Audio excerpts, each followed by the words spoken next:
नमस्कार। आप सभी का स्वागत है। आज हम लोग टेंस की प्रारंभिक जानकारी के बारे में पढ़ेंगे, जो कि बच्चों के लिए प्रारंभिक ज्ञान के लिए ज़्यादा उपयोगी सिद्ध होगी। तो इसको हम कविता के रूप में जानेंगे, क्योंकि काव्य रूप में, कविता के रूप में पढ़ना और याद करना आसान हो जाता है। इसीलिए हम लोग इसे काव्य रूप में, कविता के रूप में जानेंगे। तो आइए देखते हैं। प्रेजेंट, पास्ट, फ्यूचर सुखदाई, तीन टेंस होते हैं भाई, तीनों के होते रूप चार, सब जन कर लो इनसे प्यार। अर्थात प्रेजेंट, पास्ट और फ्यूचर, ये टेंस के तीन भेद होते हैं, प्रमुख भेद हैं। और तीनों ही टेंसों के चार भेद पाए जाते हैं, वो भेद बताए गए। अब अगर हम बात करें प्रेजेंट, पास्ट और फ्यूचर की पहचान के बारे में कि किस प्रकार से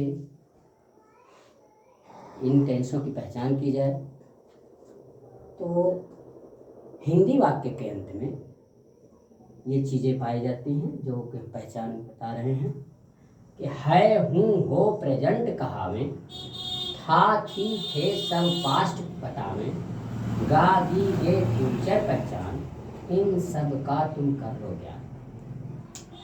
जब हिंदी वाक्य के अंत में है, हूँ, हो आता है तो वहाँ पर प्रेजेंट टेंस होता है, और अगर था, थी, थे आए तो वहाँ पर पास्ट टेंस होता है। इसके अलावा अगर गा, गी, गे आता है तो फ्यूचर टेंस।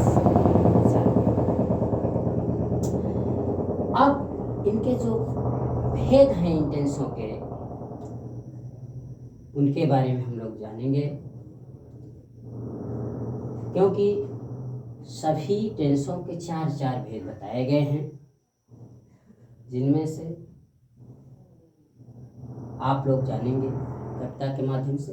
ताती ते इंडिफिनिट मानो, रहा रही कॉन्टिन्यूअस जानो, चुका चुकी परफेक्ट सुजान, ऐसा ही तुम कर लो ध्यान। जहाँ पर है, हूँ, हो या था, थी, थे अथवा गा, गी के पहले ता, ती, ते आ जाते हैं तो वहाँ पर इंडिफिनिट टेंस होता है।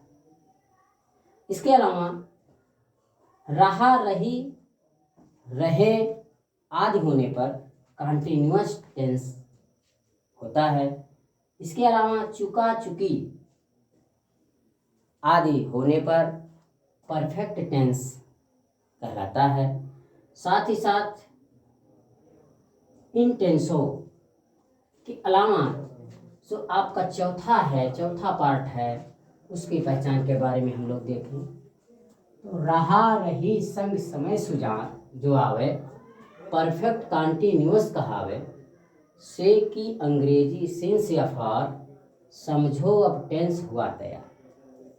जो चौथा पार्ट है कि वो रहा, रही के साथ साथ समय भी दिया हुआ होता है, वहाँ पर परफेक्ट कॉन्टिन्यूअस टेंस होता है। इसमें जो से आता है उससे की अंग्रेजी सिंस अथवा फॉर लगाई जाती है। इस प्रकार से हम लोग टेंस का अध्ययन करते हैं और इसी के साथ अब टेंस की जानकारी हम लोग प्राप्त कर लेते हैं। नमस्कार।